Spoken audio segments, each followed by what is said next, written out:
God, why does this have to happen to me? How many times have we been going through the motions of life only to be woken up, going down an endless spiral, leaving us with nothing?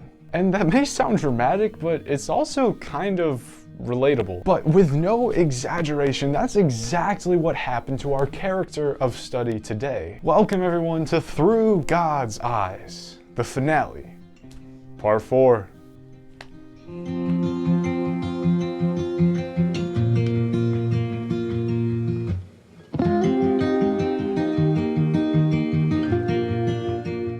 Naomi. This woman had 2 sons and a husband until all 3 of the men in her life died. And then Naomi had nothing left except for the wives of her deceased sons. Their 2 names were this: Oprah, and one that may sound familiar, Ruth. Ruth is the one who uttered those famous lines to Naomi, "Where you go, I will go. Where you stay, I will stay." And then she proceeded to back up those words with action. But that's a topic for another series, because today we're focusing on how to define yourself and looking more so at the character of Naomi. So the 2 women went on until they came to Bethlehem. When they arrived in Bethlehem, the whole town was stirred because of them, and the women explained, "Can this be Naomi?"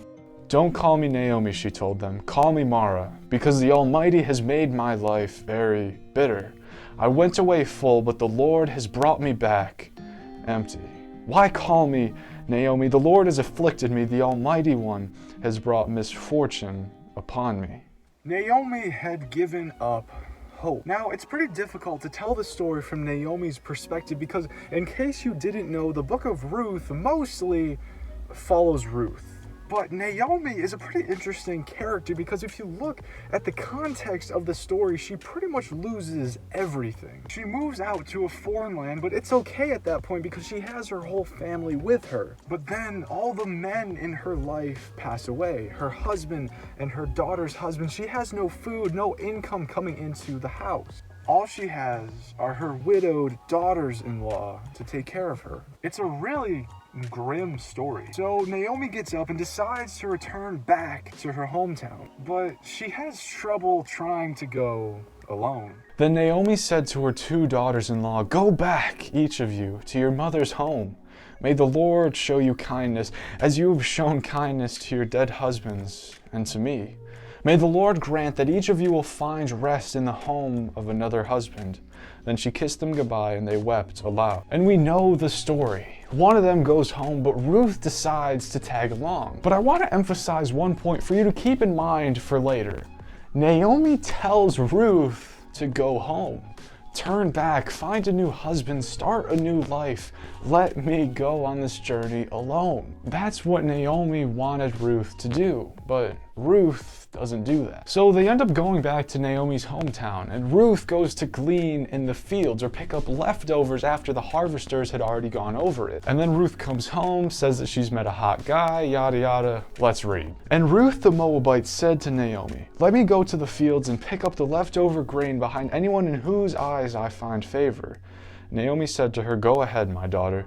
So she went out, entered a field, and began to glean behind the harvesters. As it turned out, she was working in a field belonging to Boaz, who was from the clan of Elimelech." Now, as it turns out, this field belonged to a dude named Boaz, but this isn't where this string of strange events ends. You see, Ruth returns home to tell Naomi, and Naomi actually recognizes the name. "The Lord bless him," Naomi said to her daughter-in-law. "He has not stopped showing his kindness to the living and the dead." She added, "That man is our close relative. He is one of our guardian redeemers." Now, it just so happens that Boaz is a guardian redeemer, which sounds like a new superhero movie, but it's not. It's someone who's indebted to take care of a family member who has lost something. So Naomi tells Ruth to go and ask Boaz to redeem her, and it works. Now, we've all heard the story before. Ruth and Boaz get married. Boaz is able to provide for both Ruth and Naomi, and they all live happily ever after. But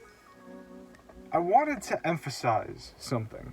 You see, Naomi came to this town with nothing, and she even displayed her hopelessness by wanting to change her name. "Don't call me Naomi, call me Mara. And here's why that's significant. How many times have we felt hopeless, or like there was no plan, or like we just had nothing left? That's how Naomi felt, and she decided to wear it like a burden. She took her hopelessness and wore it like a shawl around her shoulders. And then she named and defined herself by her loss. But take a look at this. God was putting the pieces together. Naomi told Ruth not to go with her. She told Ruth to stay home, but Ruth was insistent. And listen, if there was no Ruth, there would have been no Boaz, and with no Boaz, Naomi wouldn't have been taken care of. She would have had nothing. She would have had exactly what she thought that she had in the beginning. Back when she was saying that she had nothing, that would have actually been true if there was no Ruth. But here's the rest of the pieces of the puzzle, which Naomi didn't see at the time, but God did. Let me read from the end of the book of Ruth. Then Naomi took the child in her arms and cared for him. The woman living there said, "Naomi has a son," and they named him Obed. He was the father of Jesse, the father of David. Now, it's impossible to break up the entire book of Ruth into one video. I tried to tell a story, but I wanted to emphasize the right points so that I could get to where I am right now and tell you this. Ruth and Boaz have a son. They name him Obed. 2 generations later, and then a man named David appears on the scene. Some of you may know him as King David. Ladies and gentlemen, Naomi thought that she had nothing, but little did she know that God was putting the pieces together in her life that would eventually end her up in the family line of King David, and in case you didn't know, in the family line of Jesus. Here's the message for all of my Maras out there today. All of those who are defined by their hopelessness right now. Those who think that they have nothing left. Those who are looking at their life and thinking, where did I go wrong? Listen to this. Press on. You may not see the plan coming together, but press on. You may not see the fruits in your lifetime, but press on. Because it's time to not only look at ourselves, but the story through God's eyes. Because, ladies and gentlemen, in the genealogy of Jesus, you will not find Mara.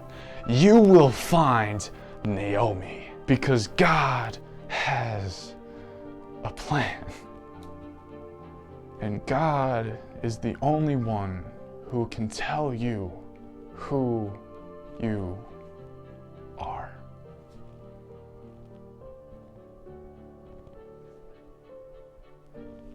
Peace.